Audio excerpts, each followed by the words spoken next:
think of this? I mean, this is unacceptable. It's shameful. It's shameful to interrupt a public gathering of Christians in worship.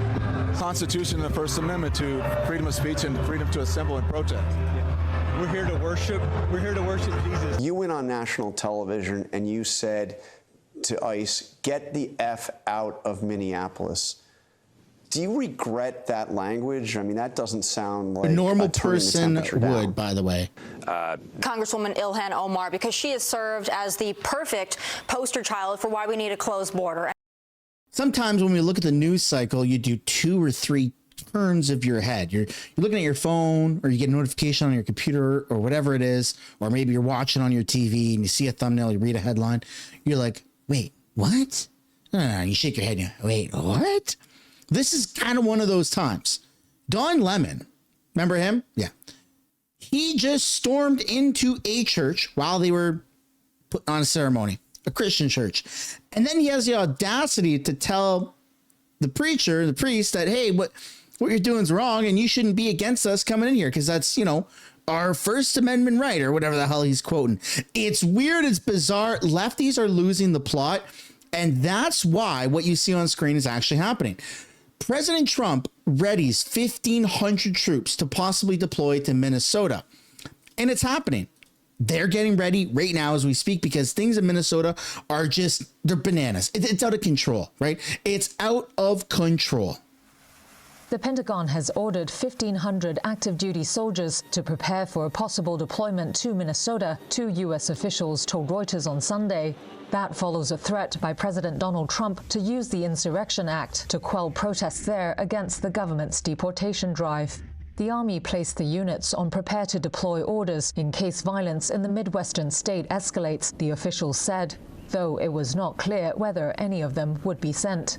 The soldiers subject to deployment specialize in cold weather operations, according to the officials. They're assigned to Army infantry battalions under the 11th Airborne Division based in Alaska, seen here in previously released Defense Department footage. The Pentagon and the White... I mean, they're gonna fuck shit up, right? They're there to restore peace back to a sense of normalcy, because what's happening right now, what we're about to take a look at, it's just crossed the line. It keeps crossing the line every day, every hour. It's getting out of control. This nut job right here walks into a church while they're in the middle of giving a ceremony, and you can tell Trump derangement syndrome, right? He's got the F Trump hat on, okay, and he just becomes a complete shit disturber. As you can see, all these pretend Christians, all these comfortable white people who are living lavish, comfortable lives while children are dragged into concentration camps. You're living real life, nice lives with your lattes. Oh, what are you doing? Nothing for your Latino and Somali brothers live and your sisters. life. You come here to a man wearing a suit. Is a preacher? Did Jesus wear a suit? Did Jesus profit off the words? No. Jesus would dine with immigrants. Do not touch me. Touch me again and see what happens. Hey, you can't. You are a fake Christian. Why are you not standing with your Somali and Latino communities? Why do I not see you out at Whipple every day protesting this attack on humanity? Where are you? You're sinners. You're pretending to be Christians. But we know you live an easy life, don't you? A very easy life while people are starving. Holy crap. Shame. Out now. Out now. So he stormed in there with a few other people, and then Don Lemon just happens to be on scene, right? Let's take a look at Don Lemon. What do you think of this? I mean, this is unacceptable. It's shameful. It's shameful to interrupt a public gathering of Christians in worship. So, It is shameful. There were folks who will that's what, I have to take care of my flock. Okay, my but listen, family. we live in there's a Constitution and the First Amendment to freedom of speech and freedom to assemble and protest. We're here to worship. We're here to worship Jesus, because that's the hope of these cities. That's the hope of the world, is Jesus Christ. I want to be very respectful. Please don't push me, though. We're here to worship Jesus. Please don't push me, though. Please don't push me. The dude is defending, Don Lemon is defending breaking into a church in the middle of a ceremony and literally interrupting it under freedom of expression and freedom of assembly. What the heck is going on? Is this where the Democrats have fallen to? Is this where the left has fallen to? This level of stupidity? That's why we're here. Okay, that's why we're here. That's what we're about. Don't you think Jesus would be understanding and we're about what the? We're about spreading the love of Jesus. But did you try to talk to them as a no Christian? one is willing to talk. Okay. I have to take care of my church and my family, so I asked that you actually would also leave this building. You don't want us to Unless you're here to worship. Unless you're here to worship. I'm always worship. I'm a Christian. We're here to worship. No, you're not. We're here to worship. Okay. Thank you very much. I appreciate it. Oh my goodness. What a human piece of garbage. Don Lemon was becoming completely irrelevant, and he does one last final little PR stunt to try to cling on to some form of a relevancy, and by storming into a church and interrupting a session. Like, come on, dude. What's with the attack on Christians as well? This is why I started taking my family back to church after I haven't personally been in like 20 some years. It's because of stuff like this. The attack on Christianity and Christians in the West is so despicable. Why aren't you doing this to like mosques, right? Like, why specifically Christians? To prove a point? What the heck is going on? So the protesters are confronting church members and leaders. They have stopped the service. A lot of people, a number of people have left. There are some who are still sitting here. Are you okay with the injustice that's happening within your city? We pray for justice. Are you okay? Ice out. I'm just here. I'm just here photographing. Are you okay with the I'm not part of the group. I'm just here photographing. I'm a journalist.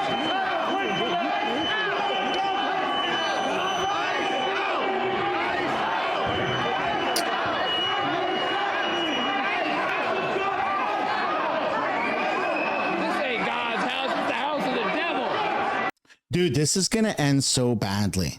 Like, after what happened to Charlie Kirk, you had President Trump, you had J.D. Vance say, look, they're attacking Christians, they're attacking Christianity. America is a Christian nation, and this is insane.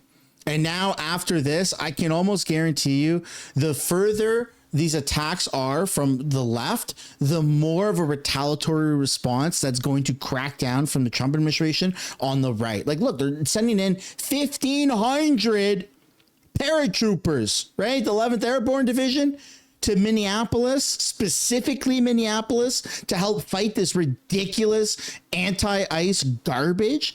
I mean, it's going to get ugly. But this right here, this attack on Christianity, dude, this is going to be some people's final straw. And the goalposts are going to keep moving.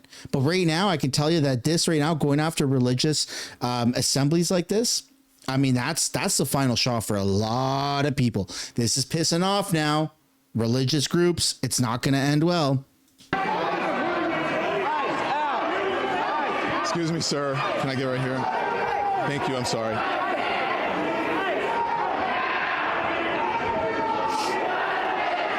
So you can see the protesters here have gathered over here. They're in the middle of the church. In the beginning of the church service, the pastor was speaking, and Nakima stood up and said her piece, and then the protesters surrounded her. But this is a clandestine mission. I think they found out according to them, this is according to Operation Pull Up, that one of the pastors here is a member of ICE, and so here we go. You could talk to the lead pastor. Yeah. Yeah, I mean, that's the end for a lot of people. A lot of people are now realizing that this has just gone too far. Let me know down in the comments what you guys think about this, but this isn't the end of the video. We actually have more. Let me ask you, during those incredibly emotional moments and hours after the shooting of Renee Good, you went on national television and you said to ICE, get the F out of Minneapolis. Do you regret that language? I mean, that doesn't sound like a normal person would, by the way. I don't regret it at all. In the moments before I went out there to do that press conference, I learned that Kristi Noem had already jumped to a conclusion as to the ICE agent's conduct, saying that it was purely self-defense. Minutes or hours later, you had her saying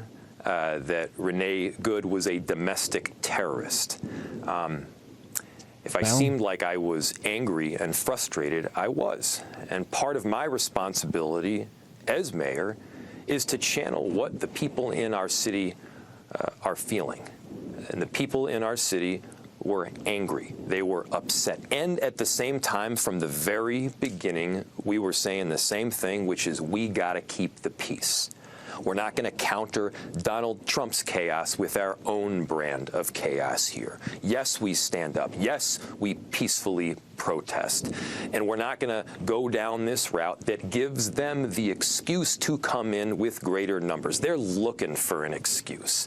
They're trying to intimidate Minneapolis residents. But I'll tell you, I've seen tens of thousands of people remain composed, to line up to get groceries to people that are scared to go outside, to make sure that people have a walk to their car on their way back home from work. I mean, there have been so many beautiful things that have taken place here in Minneapolis. And I'll tell you, this is another thing to remember. It's January in Minneapolis. It's cold. It's like negative temperatures out there, but people have never felt warmer. They're about to feel warm when they're thrown into detention centers or into prisons for obstructing federal law enforcement, ICE, and for trying to instigate fights. And what are you going to get into an argument, get into a fight with the military deployed locally to Minneapolis? I mean, come on, bro. Have some self-respect. Just admit that you were wrong for getting on camera, live on the air, and instigating people, literally pandering to the retarded, mentally ill people in America, the left Democrats, and you literally incentivize people. You know what? Let's just go out and let's just do whatever. You're allowed to pick on ICE. Why not? Right? Yeah, sure. Go ahead. We got your back.